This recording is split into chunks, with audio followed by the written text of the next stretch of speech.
মধ্যপ্রাচ্যের কৌশলগত জলপথ হরমুজ প্রণালী এখন কার্যত এক টিট ফর ট্যাট নৌ সংঘাতের মঞ্চে পরিণত হয়েছে। যুক্তরাষ্ট্রের নৌ অবরোধের জবাবে ইরানের জাহাজ জব্দ ও গুলিবর্ষণ, পাল্টাপাল্টি এসব পদক্ষেপে পরিস্থিতি ক্রমেই জটিল হচ্ছে। প্রশ্ন উঠছে, এই চাপের খেলায় শেষ পর্যন্ত কে আগে নতি স্বীকার করবে? যুদ্ধ শুরুর পর থেকে হরমুজ প্রণালী ঘিরে উত্তেজনা বাড়তে থাকে। বিশ্বের মোট জ্বালানি তেলের প্রায় 20% এই সরু জলপথ দিয়ে পরিবাহিত হয়। ফলে এখানে নিয়ন্ত্রণ প্রতিষ্ঠা মানেই বৈশ্বিক অর্থনীতির ওপর সরাসরি প্রভাব বিস্তার। সম্প্রতি ইরান 2টি বিদেশি কন্টেইনার জাহাজ জব্দ করেছে এবং আরও একটি জাহাজে গুলিবর্ষণের ঘটনা ঘটেছে।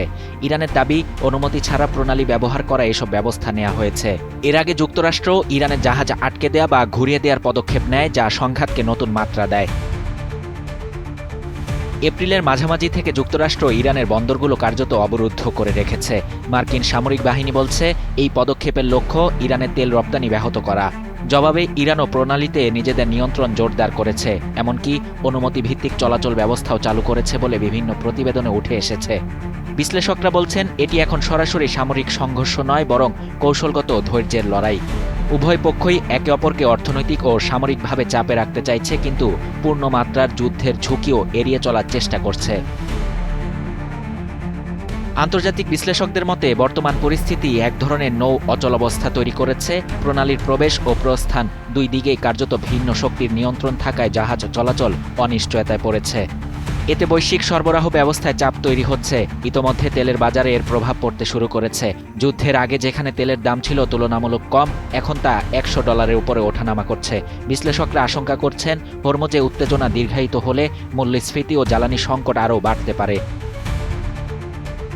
তবে প্রশ্ন থেকেই যাচ্ছে, এই চাপ, পাল্টা চাপ কৌশল কতদিন চলবে? যুক্তরাষ্ট্র মনে করছে, অর্থনৈতিক অবরোধ ও সামরিক চাপ ইরানকে আলোচনায় বসতে বাধ্য করবে। অন্যদিকে ইরান বিশ্বাস করে তারা দীর্ঘ সময় চাপ সহ্য করতে পারবে এবং প্রতিপক্ষকে ক্লান্ত করে তুলতে পারবে। বিশ্লেষকদের মতে এই সংঘাত অনেকটা মানসিক যুদ্ধের মতো, যেখানে উভয় পক্ষই অপেক্ষা করছে প্রতিপক্ষের প্রথম দুর্বলতার সংকেতের জন্য। কিন্তু এই অপেক্ষা যত দীর্ঘ হবে ততই ঝুঁকি বাড়বে। কোনো একটি ছোট ঘটনা বড় সংঘাতে রূপ নিতে পারে। বর্তমান বাস্তবতায় হরমুজ প্রণালী শুধু একটি জলপথ নয়, বরং বৈশ্বিক শক্তির ভারসাম্যের প্রতীক হয়ে উঠেছে। আর সেই ভারসাম্যের লড়াই এখন সবচেয়ে বড় প্রশ্ন, কে আগে পিছু হটবে? শাহরিয়ার শাফাত, বাংলা নিউজ 24।